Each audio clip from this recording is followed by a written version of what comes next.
예, 인사드리겠습니다. 방금 소개받은 조형곤입니다.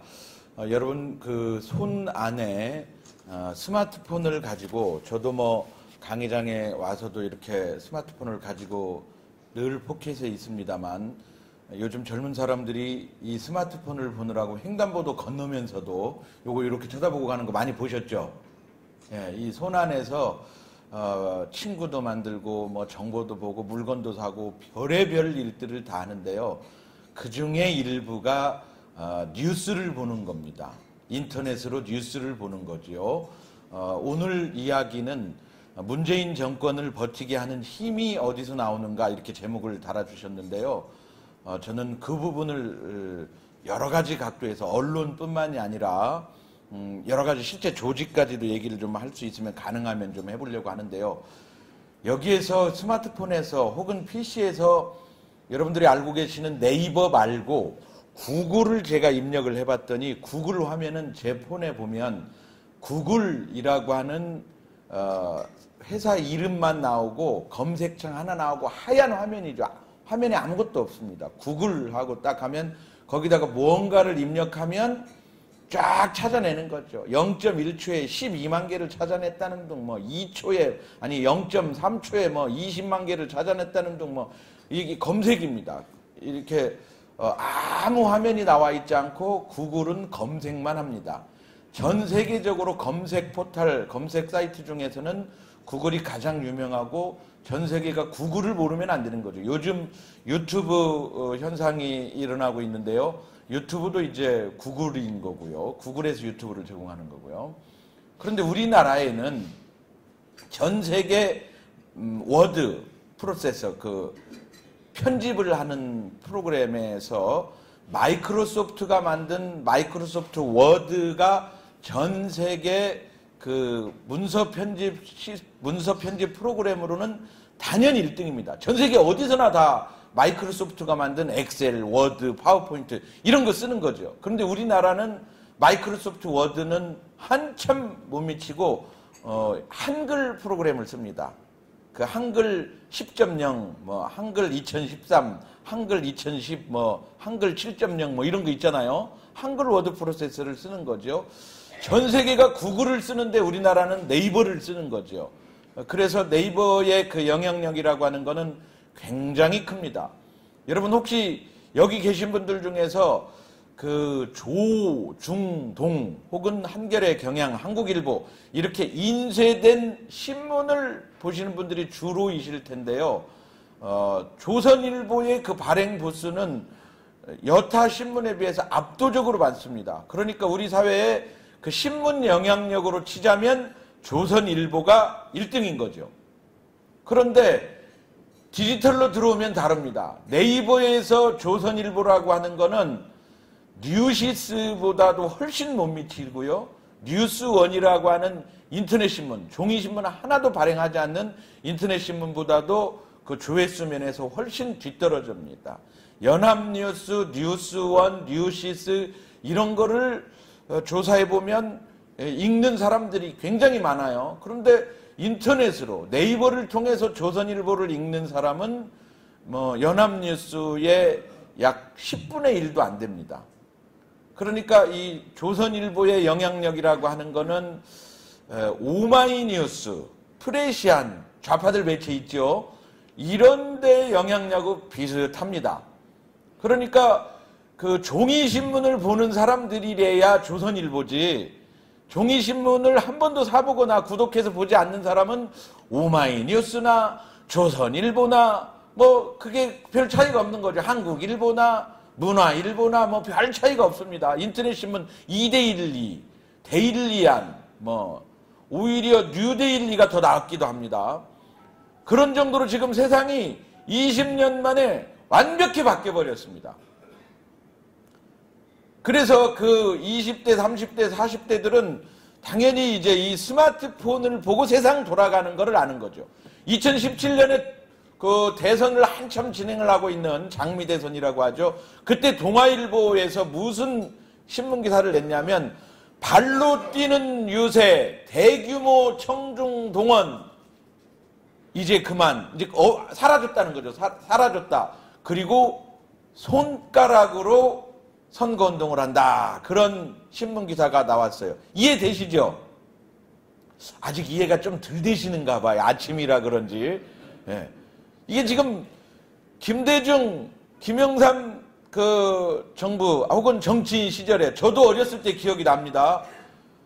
뭐 시청 광장에 막 구름대처럼 사람들이 모이는데 저도 덩달아서 뭔 일이 있는 거야 하고 가서 따라가 봤던, 제가 지금 50대 초반인데요. 총각 시절에 이게 뭐 김대중이 온다고? 누가 온다고? 뭐 어른들이 막 가면 저도 그냥 따라갔던 기억이 납니다.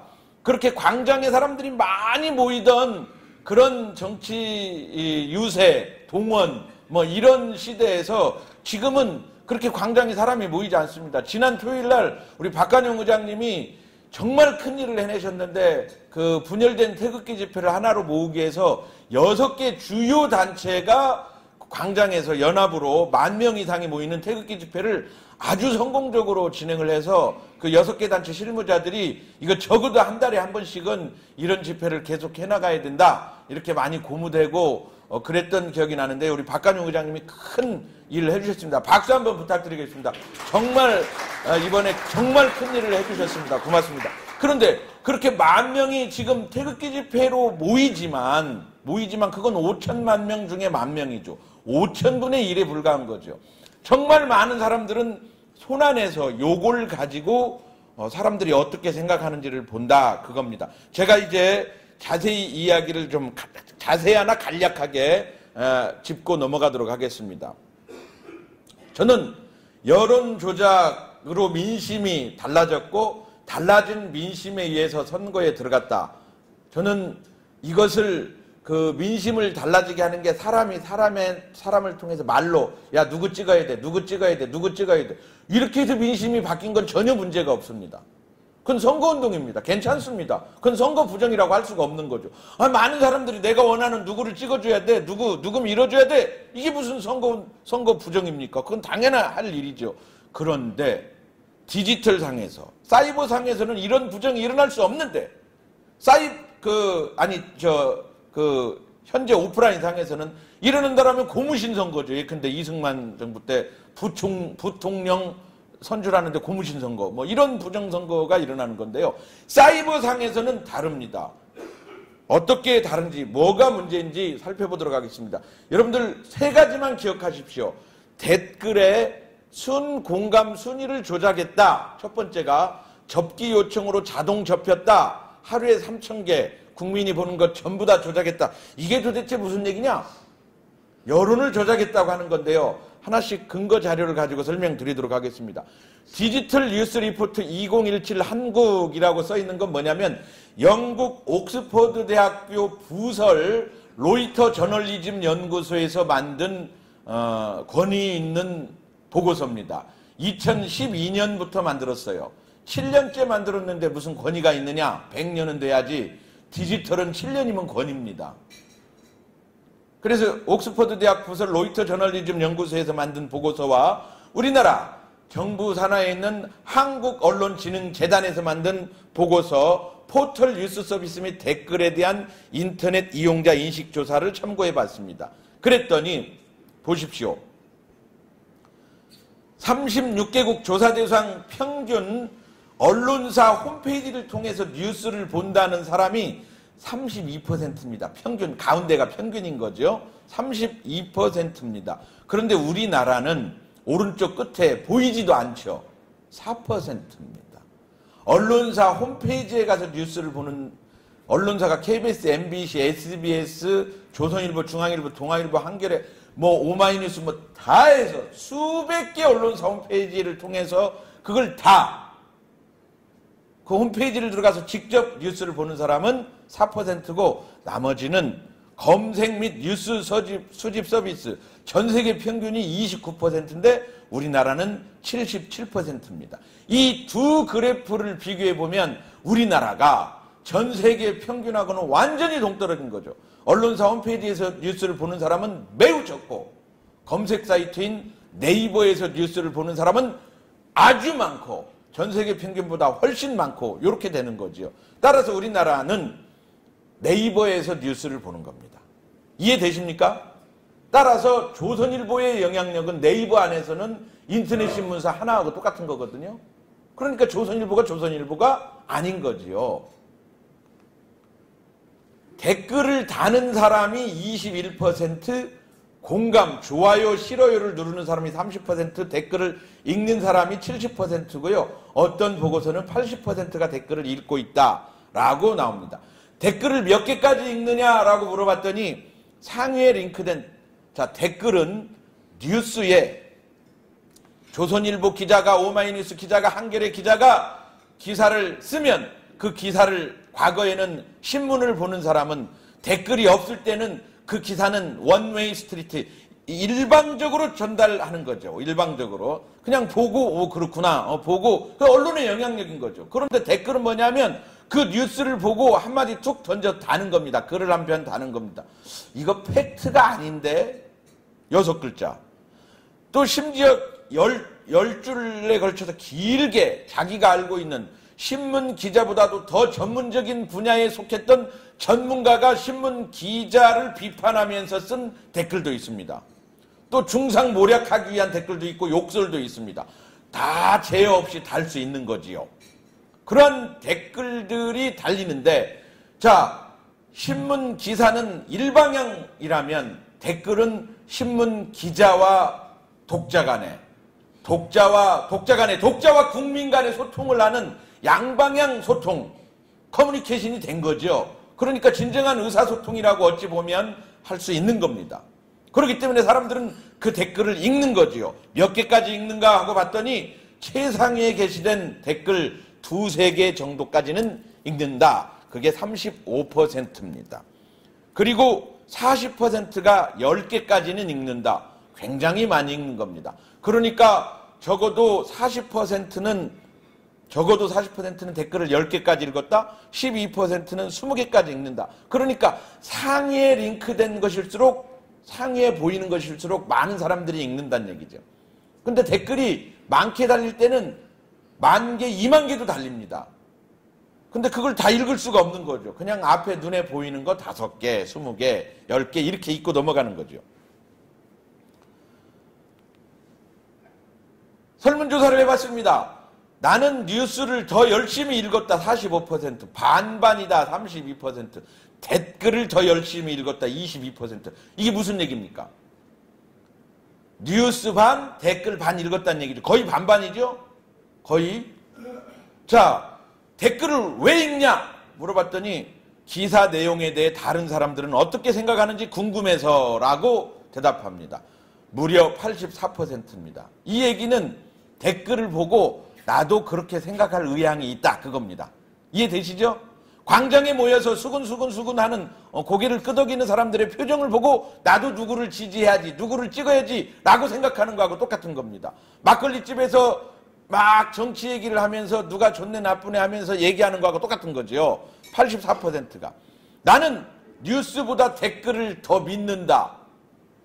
여기 제가 시작 전에 몇 분하고 인사를 했더니 전직 언론인이다. 이런 얘기를 해주시는 분이 계셨습니다. 제가 알고 있기도 여기에 전직 아주 큰 신문사 언론인들이 많이 계십니다. 이분들한테 지금 후배 언론인들이, 후배 기자들이 당하고 있는 이야기를 이 이야기로 저는 전해드리고 싶은 거지요. 무슨 얘기입니까? 뉴스 기사보다. 아니, 기자는 일주일도 취재를 하고 한 달도 취재를 하고 심지어 6개월도 취재를 해가지고 심층 취재를 해갖고 기사를 써냈는데 그 기사를 읽은 사람들이 나는 기사 안 믿어. 댓글이 더 정확해. 30%가 그렇게 생각한다는 얘기입니다.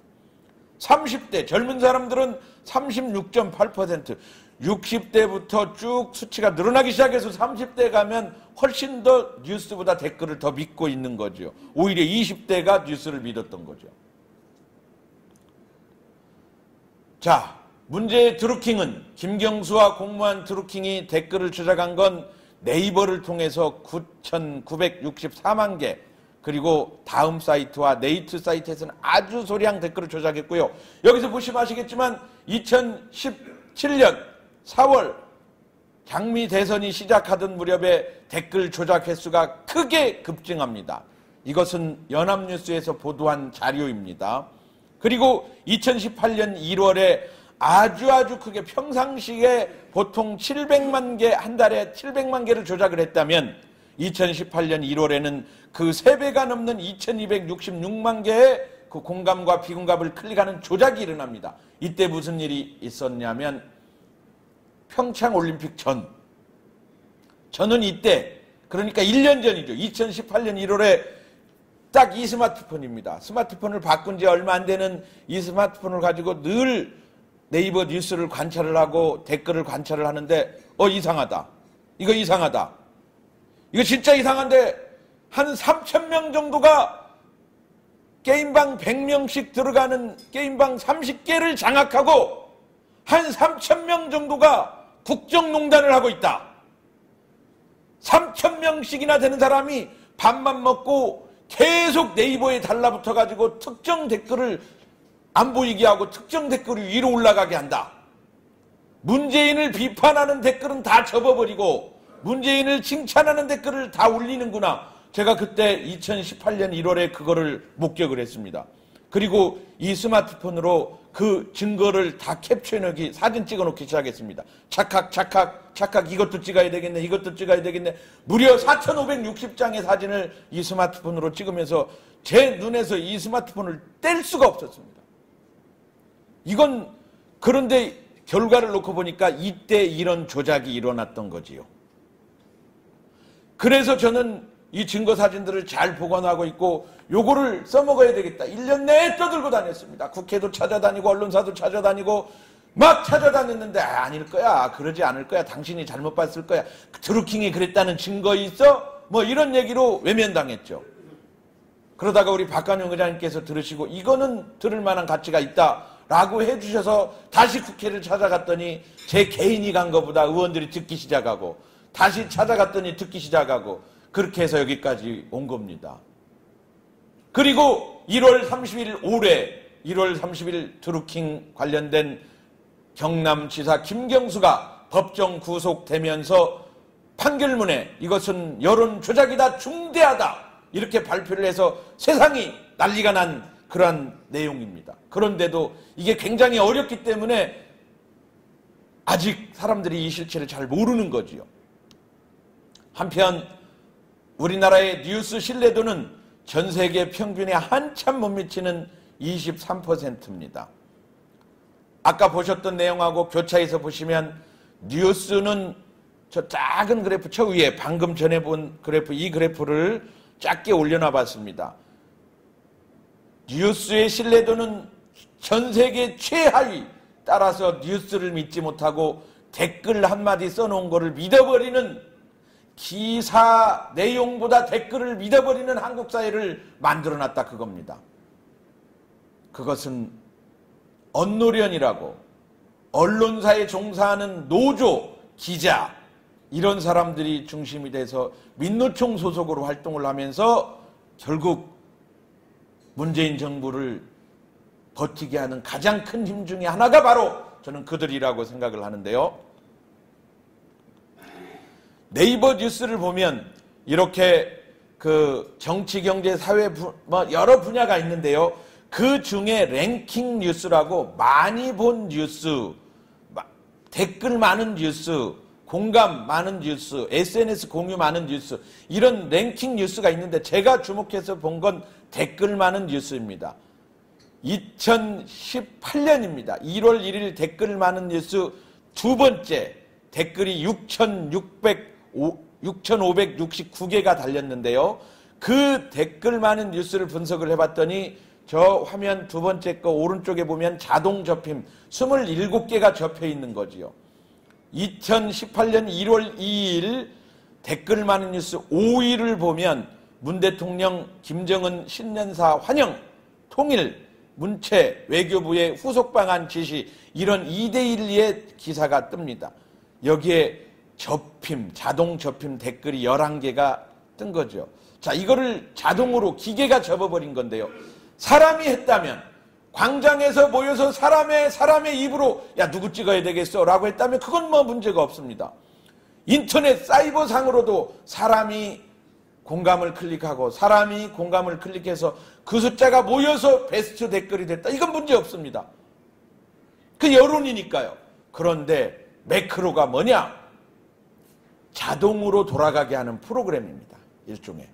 그래서 한번 엔터만 딱 누르면 A, B, C, D, E, F, G라는 이름으로 로그인, 패스워드 1, 2, 3, 4, 5, 6, 7, 8 어느 신문기사를 찾아가 그 댓글 찾아가 거기를 공감을 눌러. 사람이 그거를 한번 하려면 1분 걸립니다. 아이디 치고 패스워드 치고 신문기사 찾아가고 하고 다시 또 로그아웃하고 두 번째 아이디 그래가지고 50번을 클릭을 하려면 1시간 내에 그걸 해야 됩니다. 들어갔다 나왔다 들어갔다 나왔다. 그런데 제가 그런 일을 비슷한 일을 청년들한테 시켜봤어요. 딱 3시간 4시간 하면 화장실 간다고 하고 도망가 버려요. 이게 도무지 재미없고 졸리고 못하는 일이에요. 못해먹을 짓인 거죠. 똑같은 아이디 넣고 졸리고 또 틀리고 안 된다고 그러고 단순 반복. 요거는 정말 인간이 할 짓이 아닌 거죠. 3, 4시간 하면 어떤 대학생도 알바비를 뭐 시급 최저 8,000원인데 내 10,000원 줄게 10,000원 해도 도망가 버립니다. 아, 나 이 일 못 하겠어요. 아이고 이거 정말 힘들어요. 그런데 기계에다가 그거를 프로그램을 걸어 놓으면 사람은 1시간 할 일을 매크로는 단 1분에 들어갔다 나왔다 들어갔다 나왔다 들어갔다 딱 클릭하고 나오고 딱 클릭하고 나오고 해버립니다. 그러니 얼마나 간편해요. 그죠? 그거를 매크로를 통해서 공감과 비공감을 클릭했다. 이게 김경수 판결문에 46번이 등장을 합니다. 판사도 공부 많이 했더라고요. 보니까. 그런데 이 매크로 프로그램은 중고등학생들이 인터넷 게임을 할 때 사용하는 아주 쉬운 프로그램이에요. 게임이라는 게 뭡니까? 손가락으로 이 손가락으로는 대포의 방향을 움직이는 거죠. 왼쪽 오른쪽 왼쪽 오른쪽. 이 손가락으로는 총을 쏘는 거고요. 이 손가락으로는 비행기를 띄웁니다. 이 손가락으로는 사람의 군사를 움직이는 거죠. 그러니까 손가락이 10개가 있어도 모자라요. 다다다다 막 이러고 있는 거야. 천재들의 중고등학생들 게임하는 거 보면 손가락 10개를 다 써가지고 게임을 하는 거예요. 막 소리를 질러가면서 게임방 한번 가보세요. 난립니다. 그런데 이 10손가락이 부족할 때 중학생들이 고등학생들이 키 매크로 다운해가지고 인터넷에서 네이버에서 치고 다운로드 받아서 프로그램 설치도 너무 간단하고 아주 쉽습니다. 그러면 이 매크로는 뭐냐면 단순 반복. 그래서 W키를 눌렀다가 Y키를 눌렀다가 그 반복한 이게 총알이거든. 총알. 그러면 내가 이거를 반복 손가락 안 쓰고 나머지 10손가락을 가지고 다른 화력을 집중해서 싸우는 거예요. 매크로 쓸만한 겁니다. 게임할 때.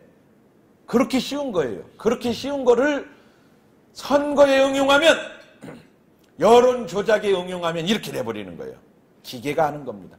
이게 범죄가 아니라면 이게 중대범죄가 아니라면 이게 여론 조작이고 이게 국정농단이 아니라면 다음 선거 저 같은 사람한테 5명, 9명이 아니라 5명만 붙여줘도 저는 조작 다 할 수 있습니다.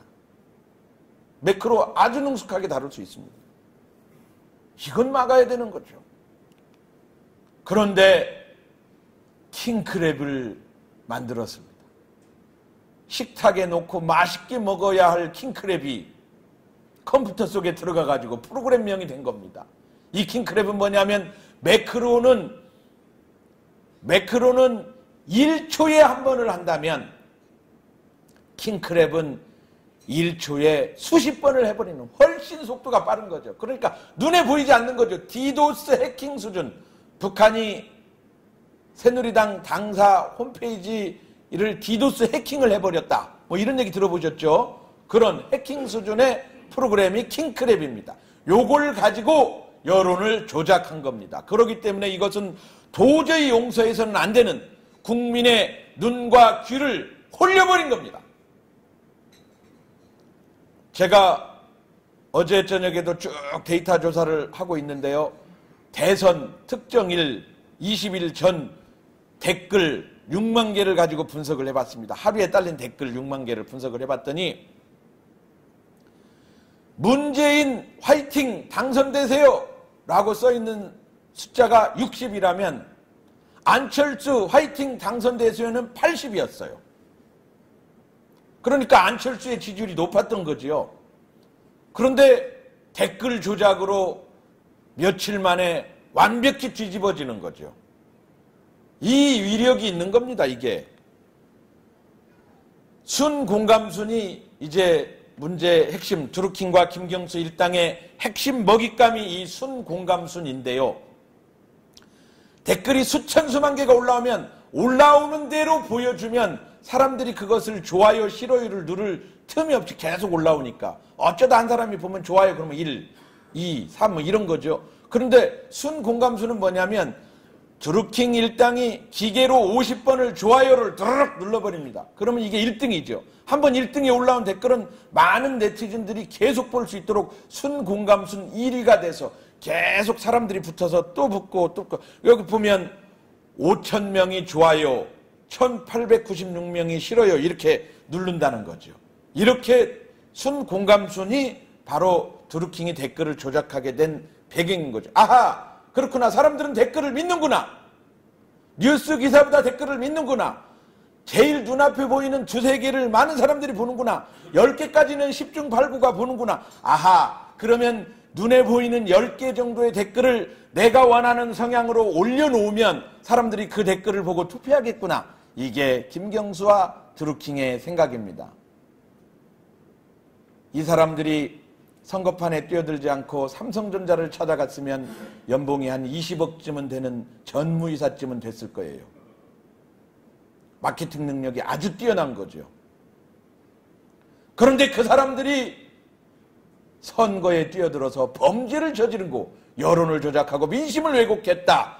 이렇게 저는 주장을 하는 거죠. 이 얘기는 2주 전 이야기입니다. 김태우 수사관이 이와 관련된 드루킹 수사와 관련된 USB에 뭐가 담겨 있는지 청와대가 왜 궁금합니까? 청와대는 USB에 드루킹 USB 허익범 특검이 USB를 확보했다. 거기에 뭐가 들어가 있는가 촉각을 곤두세우고 지시를 한 거고 그 USB에 어떤 내용이 있는지를 빼내라. 청와대가 개입했죠. 그걸 김태우 수사관이 폭로를 했습니다. 그런데 그 뉴스가 네이버의 정치 뉴스에 오르지 않고 사회 뉴스에서 숨어 있다가 정치 뉴스에 오르지 않은 거죠. 이 네이버가 이렇게 편집을 하고 있는 겁니다. 그 뉴스가 세상의 중심이 되지 못하도록 만들었다는 거죠.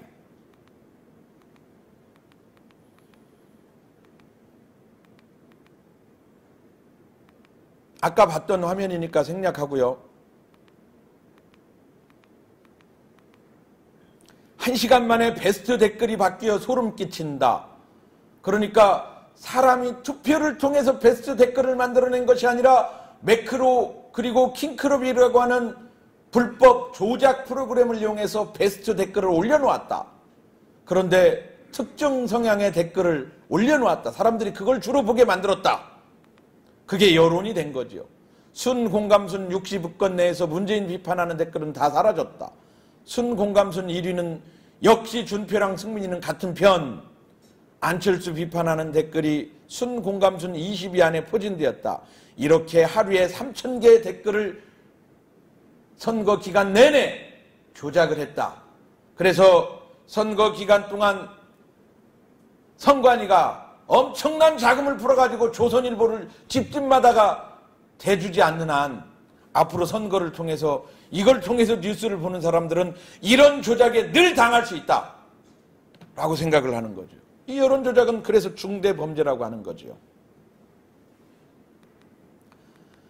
접기 요청에 관련돼서 2018년 2월 1일자 뉴스입니다. 문 대통령 태양광 셀 공장 찾은 까닭은 일자리 나눔 모범, 뭐 이런 연합뉴스의 제목입니다. 자동 접힘이 18개인데요. 이렇게 화면에 보는 것처럼 다 접혀 있어요. 내용을 보기를 눌러야 보이는 거죠. 제가 일일이 눌러서 캡처를 다 해놨습니다. 그렇기 때문에 이게 세상에 공개된 겁니다. 4,500장의 사진을 제가 다 캡처를 해놨죠. 이렇게 경비원 일자리 하나도 해결 못하는 경포대 문말종, 그 공장 종업원들에게도 9만 원짜리 식사를 제공했나요? 귀걸이 아빠, 어금니 아빠, 모든 게 다 문재양 때문이야. 종북의 시대, 이런 이런 내용들의 댓글, 문재인 대통령을 비난하는 댓글을 다 못 보게 접은 거죠. 기계로. 그런 내용들을 이렇게 제가 스마트폰 사진을 다 캡처를 해서 증거자료를 다 남겨놓았다는 것을 보여드리는 거고요. 다른 데서는 이 정도 하면 박수가 한 4번은 나왔는데 오늘은 고맙습니다. 네.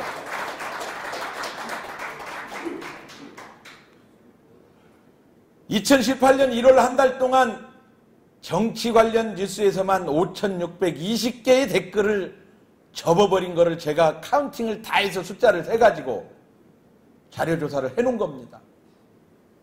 2018년 1월 한 달 동안 5,620개입니다. 제가 캡처해놓은 게 이런 거고요. 선거 때는 이보다 훨씬 더 많이 했어요. 이런 내용들입니다. 한반도 운전자론 얘기 나오니까 초보 운전수가 과속하다 사고 크게 난다. 이렇게 한마디 써놨어요. 아니 이건 여론이지요. 누군가가 대통령을 비난하면서 야 운전자론 하지마. 이게 여론이야. 한마디 써놓은 건데 이걸 왜 못 보게 접냐고요. 이런 여론들을 다 못 보게 접어버린 겁니다. 눈에 보이는 것 통계로 본 여론조작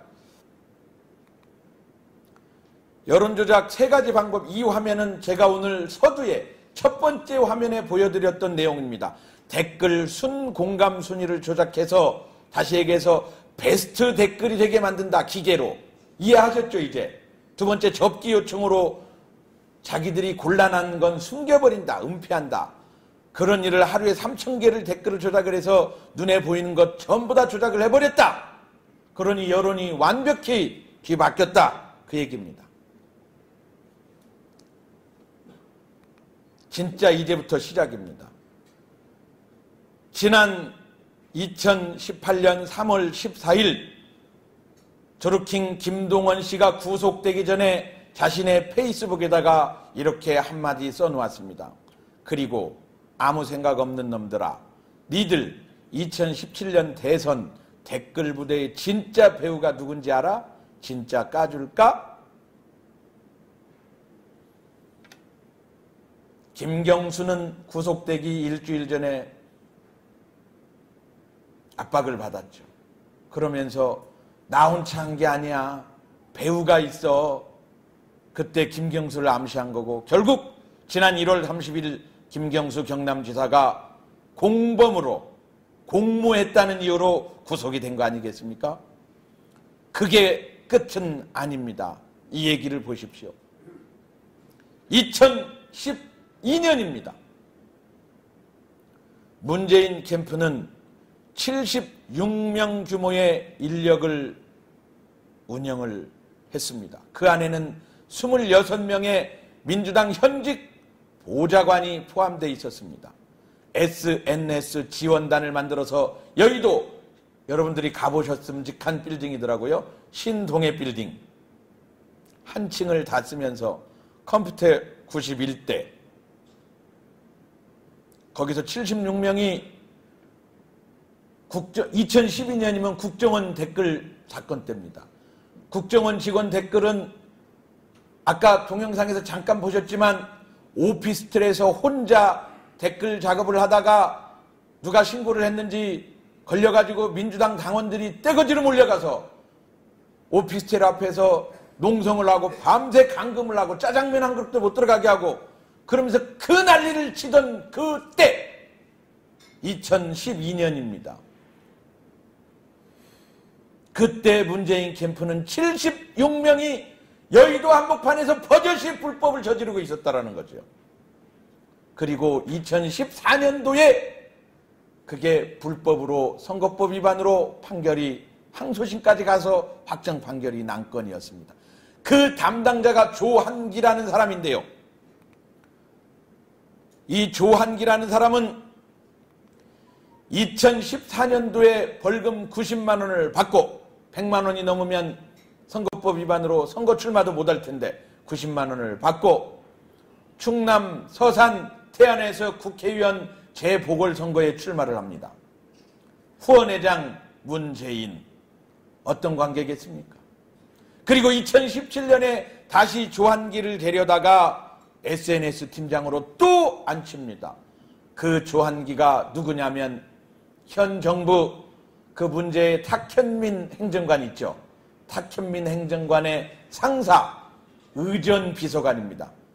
저는 청와대를 잘 모르기 때문에 의전비서관이 뭐 하는지 잘 모릅니다만 지금은 의전비서관을 거쳐 제1부속실장을 이 조한기 씨가 하고 있습니다. 그러니까 2012년 대선 때 76명의 불법 사조직을 이끌고 댓글 작업, SNS 관리를 불법으로 했던 사람이 선거법 위반으로 판결을 받았던 사람이 2017년에 또 그 일을 하고 청와대 의전비서관 부속실장이 되었다. 이 얘기는 김경수가 몸통이 아닐 수 있다는 얘기입니다. 몸통은 따로 있다는 얘기입니다. 그래서 그렇게 대통령 후보 부인 김정숙 여사께서는 경인선에 가자, 경인선에 가자, 경인선에 간다 5번씩 외쳤던 그 동영상이 뉴스로 많이 퍼지지 않았습니까? 경인선에 간다. 그런데 이 경인선 활동 역시 드루킹 김모 씨가 주도한 것으로 알려졌습니다. 김 씨는 드루킹의 추천 사이트라며 경인선 블로그를 홍보했는데 지난해 12월엔 대선 경선 당시 함께했던 1000명의 경인선 동지라고 언급하기도 했습니다. 경인선은 무엇입니까? 경제도 사람이 먼저다의 약자 경인선. 경인선은 무엇입니까? 경제적 공진화 모임 경공모의 또 다른 이름입니다. 경공모, 경공모.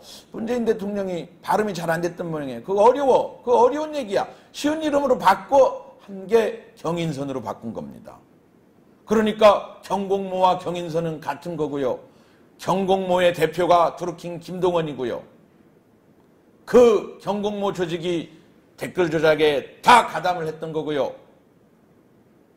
그렇게 되는 겁니다. 이게 진짜 몸통인 겁니다. 따라서 이제 그 몸통을 밝힐 때인데요. 제가 과제를 써봤습니다. 2017년 대선이 있기 전 2달 전에 문재인 민주당 적극 지지자 최모 씨가 이건 아니지. 이렇게 그때는 기계가 아니었어요. 몰랐어요. 이 친구는 기계에 저도 몰랐으니까요. 이렇게 댓글을 막 조작을 하고 공감수를 막 3,000명이 모여서 막 누르고 이렇게 조작을 하는 건 아니지. 이건 중대범죄야.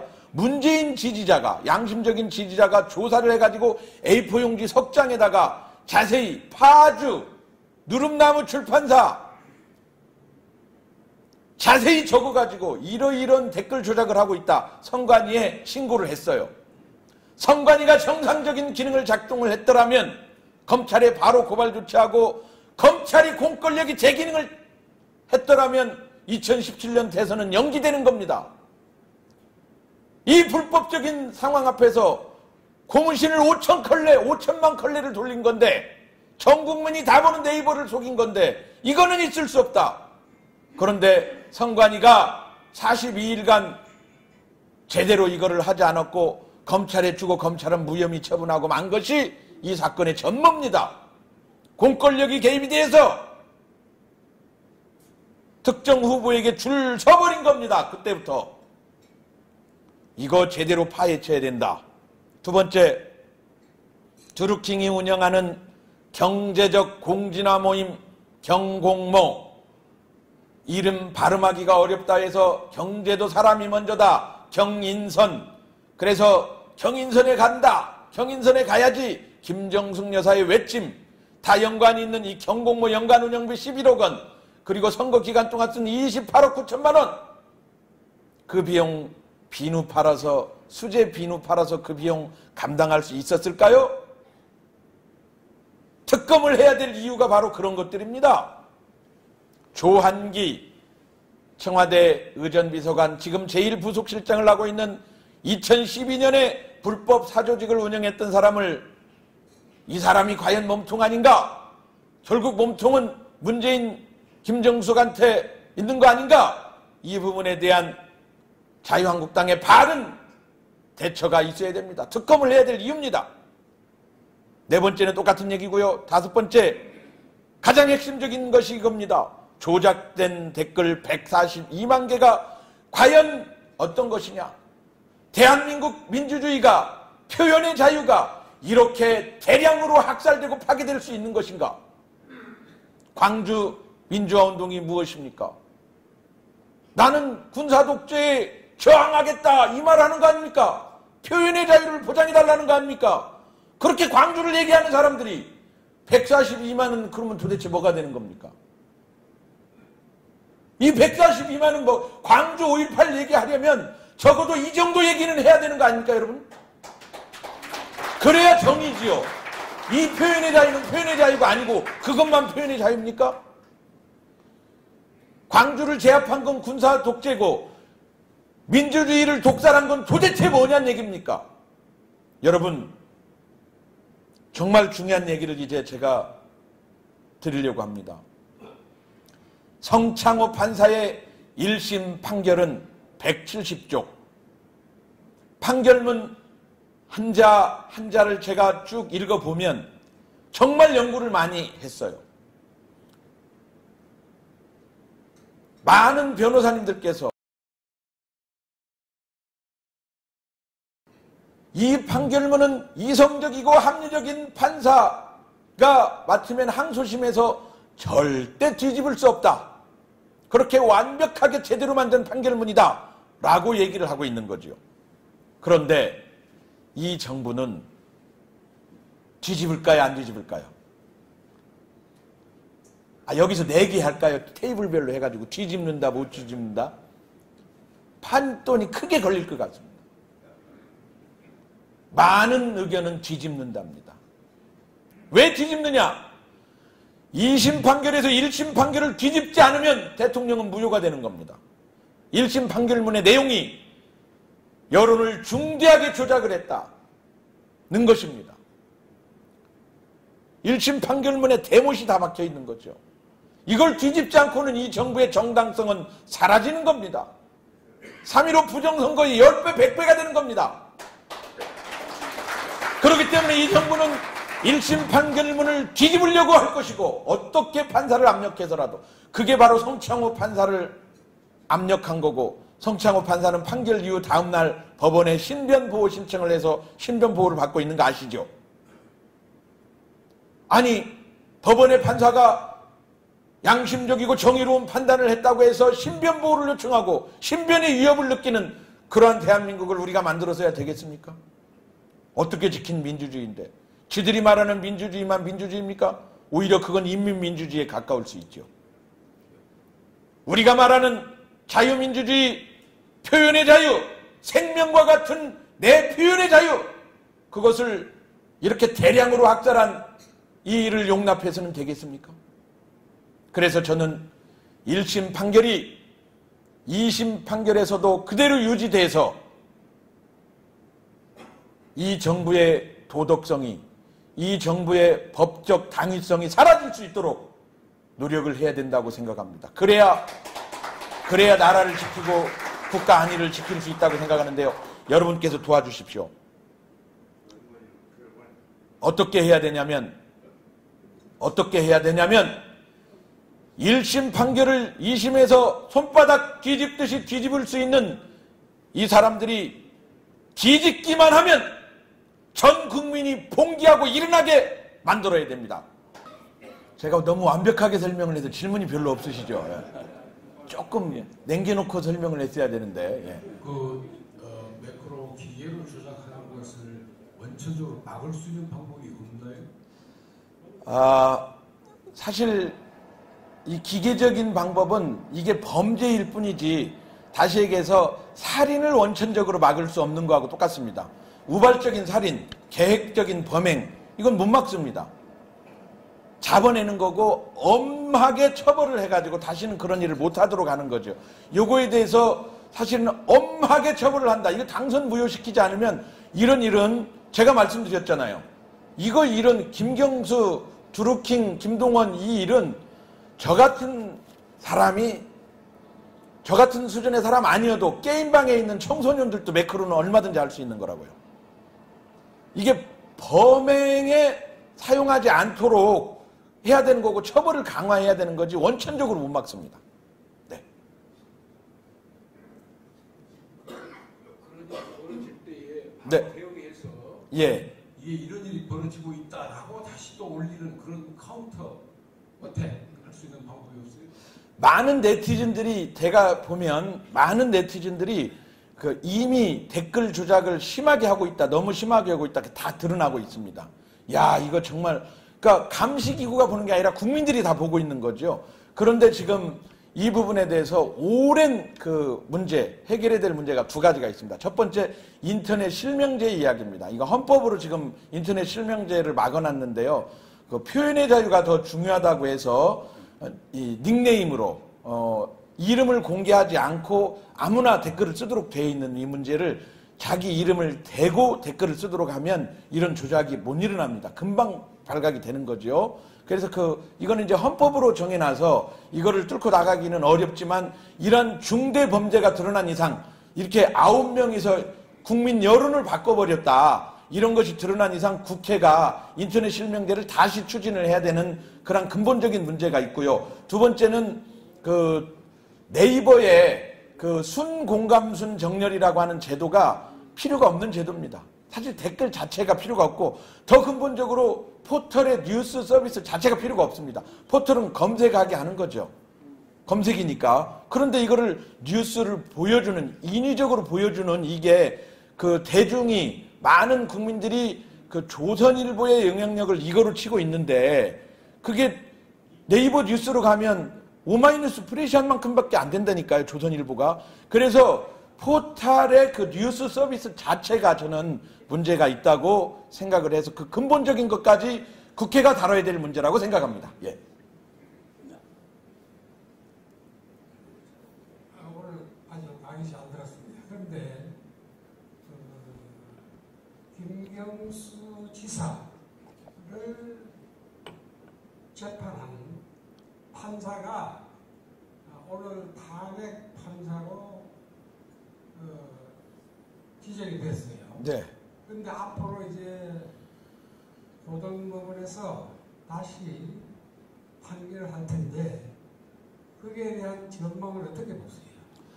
아까 말씀드렸지만 이 정부는 판결을 손바닥 뒤집듯이 뒤집을 겁니다. 그러니까 다시 얘기해서 김경수 무죄 판결을 내릴 가능성이 굉장히 높습니다. 그럴 거라고 봅니다. 왜냐하면 이 정부는 김경수를 무죄시키지 않으면, 그러니까 1심 판결을 뒤집지 않으면 문재인 대통령의 그 당선의 법적 권위가 사라져버리기 때문에 무조건 뒤집을 거다. 우리 입장에서는 그걸 못 뒤집게 제가 여러분들이 아주 중요한 프로젝트를 하나 해달라. 그 얘기를 부탁을 드린 겁니다. 근데 만약 만약 법원에서 뒤집는다면은 네. 또 국민들이 가만히 있겠습니다. 제가 볼 때 이렇게 우리가 떠들지 않으면 가만히 있습니다. 우리 국민들이요, 야당이요, 자유한국당이요, 이 일에 대해서 성창호 판결에 대해서 이런 판결이 나올 거라고 하는 기대를 이만큼도 안 했고요. 보수 시민사회도 이만큼도 안 했습니다. 제가 작년 1월부터 이걸 떠들고 다니는데 우리 국민적 운동, 야당에 대한 노력이 없었기 때문에 1심 판결이 나왔을 때 광장에 사람들이 모이지 않았습니다. 국민적 울분이 일어나지 않았어요. 지금 우리가 이거를 제가 목이 쉬고 부러뜨고 저 같은 사람이 100명이 나타나서 전국적으로 강연을 하고 다니고 이걸 막 분위기를 내야 2심 판결에서 뒤집히면 그때 국민적 동기도 일어나고 난리를 내는 거예요. 그런데 저 혼자 떠들고 다니고 언론에서 떠들지 않고 이대로 가면 판결이 뒤집혀도 그런가 보다. 그 민주주의 죽은 겁니다. 뒤집히는 겁니다. 그냥. 뒤집히고 우리는 가만히 쥐지근 듯이 가만히 있고 넘어가고요. 그렇게 되면 다음 총선, 다음 대선 기대할 것도 없습니다. 왜냐하면 이 여론 조작은 그게 무죄가 되면 정치인이 개입하지 않으면 저는 이번에 만약 김경수가 이걸 무죄 받으면요. 저 같은 사람이 정치인하고 공모하지 않고 이거 얼마든지 하고 정권 뒤집어버리고 이거 하고 6년 교도소 살면 돼요. 저 같은 사람 100명도 넘게 나올 거예요. 그러면 사회가 혼란스러워집니다. 그거는 시장 질서라고 할 수 없는 거지요. 기계가. 인공지능은 저보다 더 잘할 수 있어요. 인공지능에다가 코드를 부여해 놓으면. 그렇기 때문에 이런 조작은, 대규모 대량 조작은 막아야 되는 게 인간이 해야 될 거고, 이게 마지막 우리의 양심이고, 이게 민주주의, 디지털 민주주의를 지키는 방법이기 때문에 2심 판결이 반드시 1심으로 유지될 수 있도록 해야 된다는 겁니다. 그러나 이 정부는 무조건 뒤집으려고 한다. 그 말입니다. 네. 고맙습니다. 예, 마치도록 하겠습니다.